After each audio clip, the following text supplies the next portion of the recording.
Ever had a nice, wholesome vacation in the countryside of Japan? No? Well, me neither. With Natsu-Mon, you can have it now though. If you're looking for the comfiest, coziest, most wholesome 100 game of the year, if those buzzwords can't already make you fall for it, how about me telling you it also has a hot goth girl?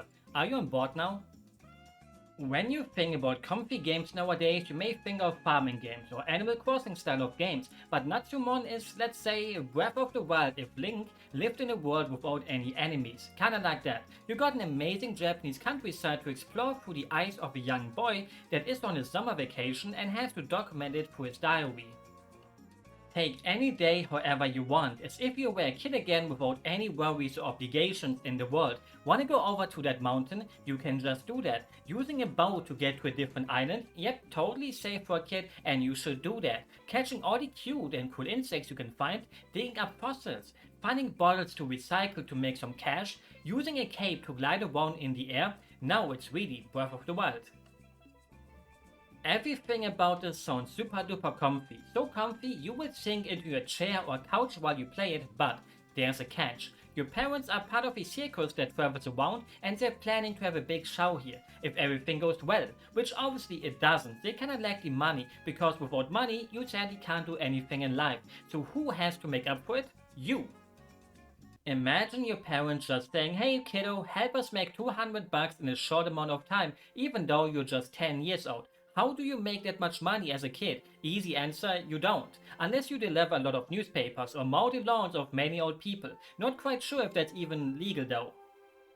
I remember playing Harvest Moon Back to Nature as a kid and thinking, wait, I have to turn this farm into a pretty farm in only 3 years? And it scared me. I hated time limits so much, even if they were being extremely fair, especially in Back to Nature. I didn't know it was so nice to the player though, and always thought, what if my farm isn't good enough? I don't want to leave the town, please don't kick me out, even if my farm underperforms, even though it's almost impossible to fail, but you don't know that.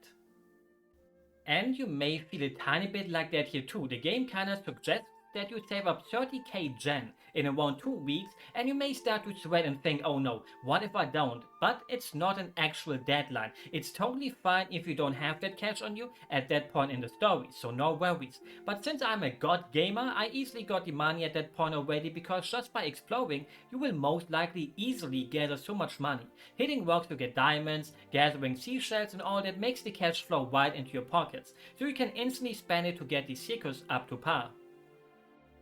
You could also just not do any of that and just spend all your money on bingo pinball because it's quite addictive, and I now understand why Japanese people like pachinko so much. The thing is, if you don't try to make this circus show appealing, it will remind you of your own life, because it did remind me of mine. Barely any people showing up, and even the people that show up are gonna be disappointed, so you gotta try to change it up, buy new costumes, music and all that, make the show a total hit so nobody has a sad face anymore. This kinda acts as the main story string.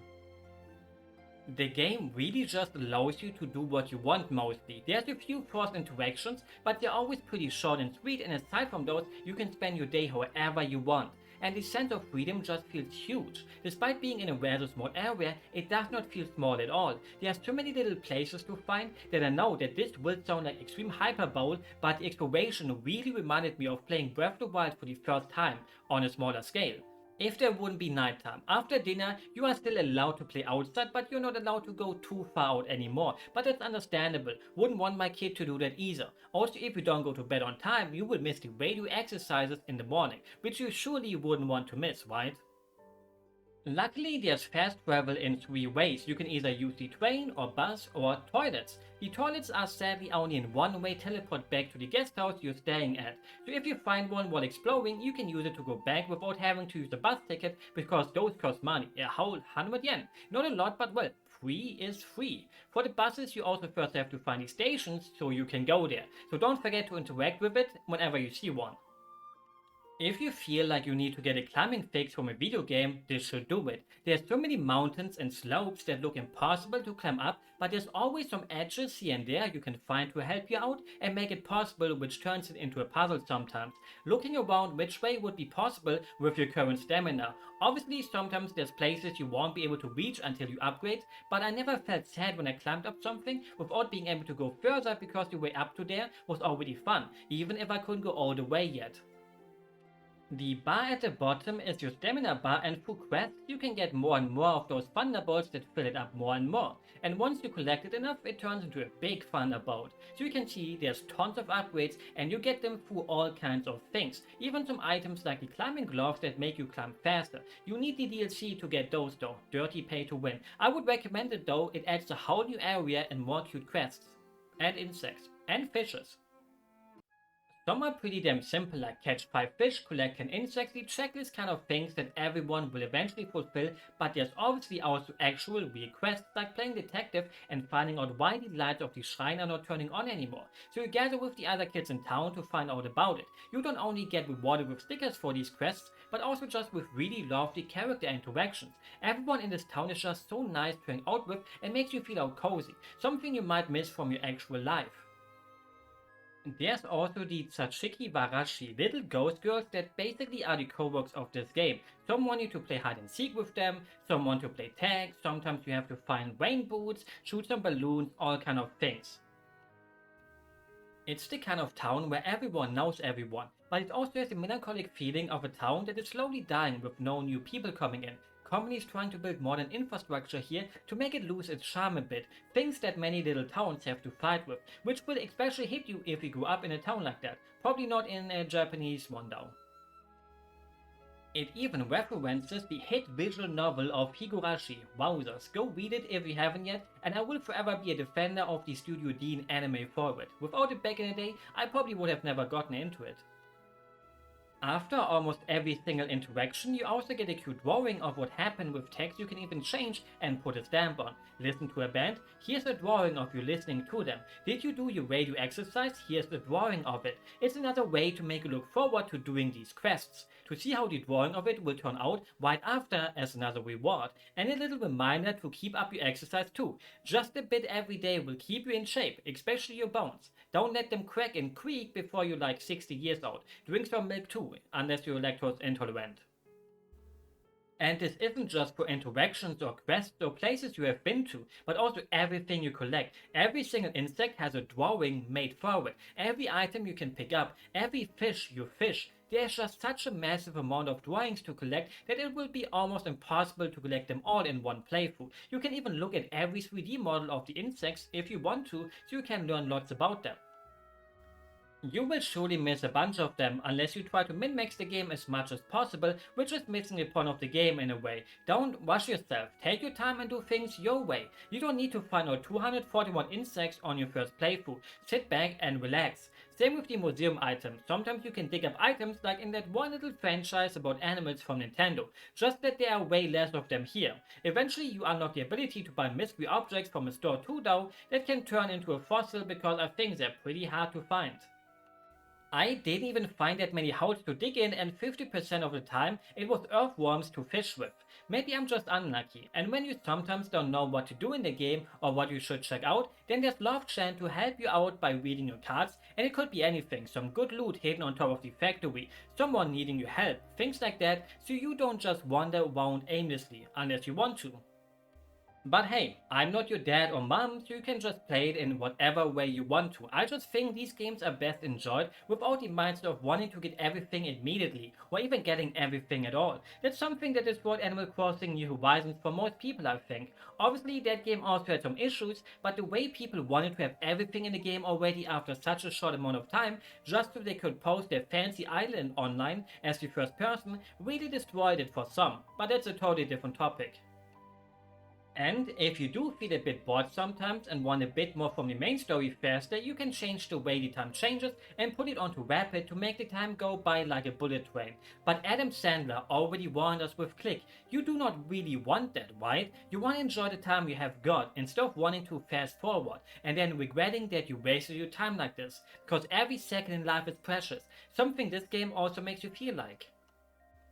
That will most likely hit like that when you're in your midlife crisis like me, wanting to be a kid again with no real worries in the world, just enjoying your time when there's no school, or even also enjoying school, sometimes, which happens to the main character of the game too in a way, since it's a flashback, because sometimes he will add his adult thoughts to his past thoughts. Like when a girl flirted with you back in the day and you didn't quite even pick it up as flirting, and then 30 years later you suddenly remember it again and want to die. It gives some of these past events a bittersweet feeling, bitter because your innocent mind didn't quite get what the characters in the game actually meant, which makes it sweet. It is what it is. Sometimes you just have to remember those embarrassing memories. The game is made by Millennium Kitchen, which is a great name for a gaming studio because they love to cook, and they pretty much only make games like these. If you're into Japanese games that never left Japan, you have heard of Boku no Natsuyasumi before, 100%. All those games in that franchise are made by them, and recently the second game finally got an English translation by Hilltop Works, so check it out if this game has awakened your love for games where you spend your summer vacation in the countryside of Japan. I personally have only played the first Shin-Chan game, even though I didn't even like to watch it as a kid, even though all my friends did. Somehow it just felt dumb to me as a kid, despite being a kid that likes to watch dumb things. No Shin-Chan, I don't want to see you do the poo boogie woogie, how he likes to call it in German. And I have to say, I got a bit bored by it after a few days because it uses drawn backgrounds, while the other games use pre-rendered backgrounds, which are beautiful to look at, but it makes the games feel fairly small since you can only walk on set paths, while in Natsu-Mon you can go anywhere and it fuels your lust for exploration to just go all over the place. Maybe it also was just not as good as the Boku no Natsuyasumi games, which are often said to be the holy grail from them, so I really have to get around to play the second one, but you know how it is. Too many games to play, too little time. But that's not to say that there aren't any beautiful backgrounds here either, because the inside of every building will be hand-drawn and it's just so nice to look at. And I know, some people would prefer it if the whole game looked like that, but I think it's nice when a company tries something new, and here it totally worked. Instead of feeling bored after a few days because I'm always on the same paths, I never got bored because I could just walk into any direction and find new cool shortcuts, new locations and all that. And I do think the game looks quite nice and has a really cute cohesive art style, even if maybe some people would look at it and think, wow, is this the new Pokemon Scarlet and Violet DLC? It also runs perfectly, at least the PC version, which I have played. Can't say anything about the Switch version myself, but I looked at a few Nintendo review sites and the game struggles to even maintain 30 FPS at times on it. So it's up to you if you prefer being able to play it on the go or in bed and take the hit of the performance, or if you would rather have it work flawlessly. Or maybe you have a Steam Deck, which I don't, so can't say anything about the performance on that. There's also so many little details, such as you getting a tan. Sure, many games have done that before, but for most of the game I had a normal t-shirt with sleeves on, so when I took it off for a tank top, my hands and lower arms were actually darker than the upper arms since they were protected by the sleeves. Maybe I'm just easily impressed by things like this, but I think in most other games they would have just used a normal model and a tanned model, unlike here where there's multiple variations. In the end, I can just recommend this game to anyone who is on the lookout for a comfy game, and maybe is also a bit fed up with how for many people cozy games are all about farming nowadays. Despite playing in a totally different country, you may also relate to the game in a way. Like here there's a traditional Japanese festival, which I have never experienced in my life so far, but it still gave me the same vibes of going to the local fair with friends when I was younger, just without all those fun rides where the announcers go absolutely crazy and just say random things to hype them up. Woo! Come on, baby, baby. Okay, let's go. Or spending a week at the Nordsee because we had family there, and as a kid in a way I didn't really appreciate it. I wanted to be at home playing video games all day and night with friends instead of spending some time with family members I don't get to see often because you normally live at the other end of the country. Now I would love to go there again and just relax at the beach and take nice walks through the forests there. Don't want to bore you with too many stories from my old summer vacations during my childhood though. So with that said, I hope you enjoyed the video and I could make the game look tasty to you. So you will eat it up because it does deserve to be more known, since I need more of this. So have a good day, a good night, or whatever fits your time zone. Bye bye.